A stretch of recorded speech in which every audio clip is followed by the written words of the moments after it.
Bom dia, pessoal, tudo bem? Tudo bem. Nós estamos aqui para o nosso bate-papo semanal para abordarmos o texto que foi pregado ontem na igreja e servir de referência aí, que vai servir de referência para as nossas células. Nós baseamos a palavra ontem em 1 Coríntios, no capítulo 2.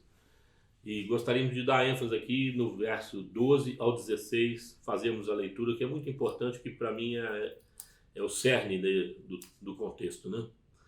Nós, porém, não recebemos o Espírito do mundo, mas o Espírito procedente de Deus, para que entendamos as coisas de Deus que Deus tem nos dado gratuitamente. Delas também falamos não com palavras ensinadas pela sabedoria humana, mas com palavras ensinadas pelo Espírito, interpretando verdades espirituais para os que são espirituais.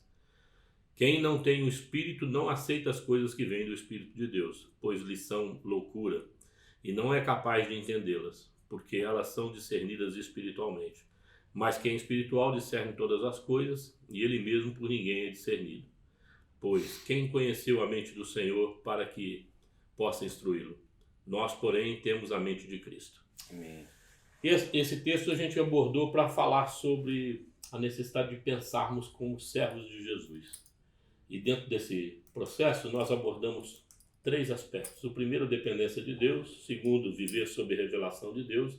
E o terceiro, viver em comunhão com os santos. Vamos abrir para termos um pouco de entendimento dessa questão, ou passarmos um pouco desse entendimento para os nossos irmãos. O que você pensa sobre dependência de Deus, Tina? Então, eu creio que quando nós confiamos e dependemos dele, nós não agimos segundo a nossa vontade, mas aguardamos e esperamos a direção dele.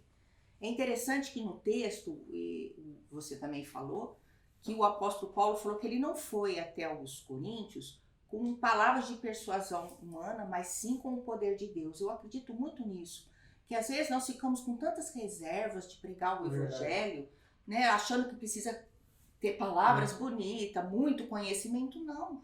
Você tem que ser isso, simples, e crer no poder de Deus, porque é através do poder de Deus que a palavra de Deus chega nos corações, né? A Bíblia fala que o Espírito Santo que convence o homem do pecado, do juízo e da justiça.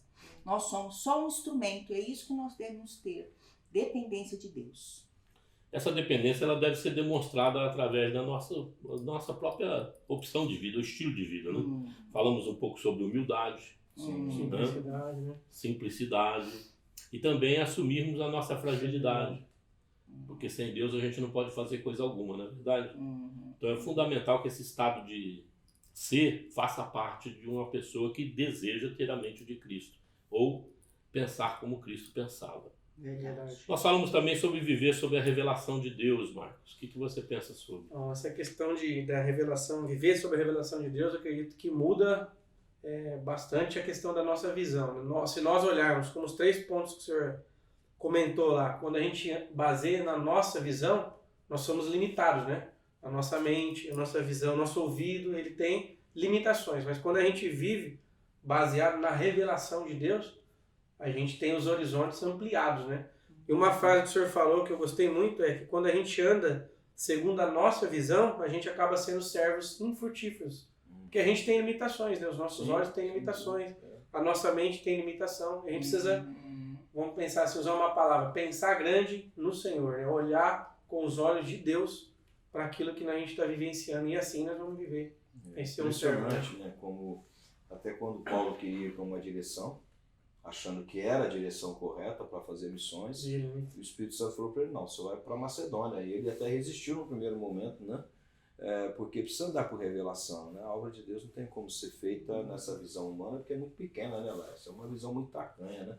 Nós temos que ampliar a visão. Você perceba que esse exemplo que o Samuel deu de Paulo, ele estava querendo ir para a Espanha.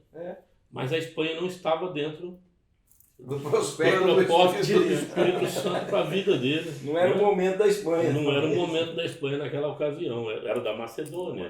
E ele insistiu com isso, né?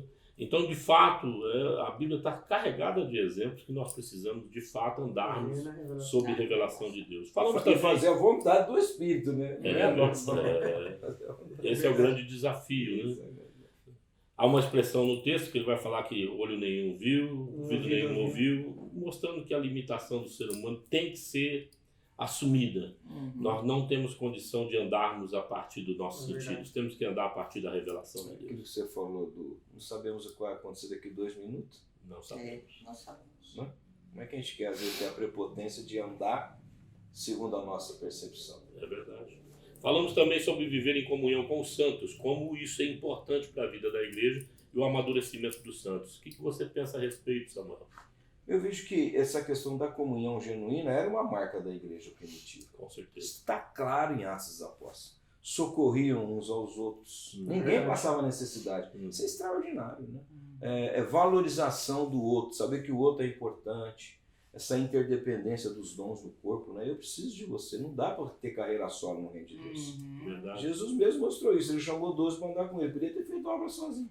Eu não, vou escolher 12 aqui para caminhar comigo. Dando esse exemplo de que o trabalho é feito como corpo, né? Exatamente. Paulo usa a metáfora do corpo também para ensinar isso à igreja, né? Eu acho que a comunhão ela é primordial. Nós precisamos valorizar a comunhão. Tem os seus desafios? Com certeza, né? Há dificuldades de andar em comunhão, mas é ela que vai nos moldando.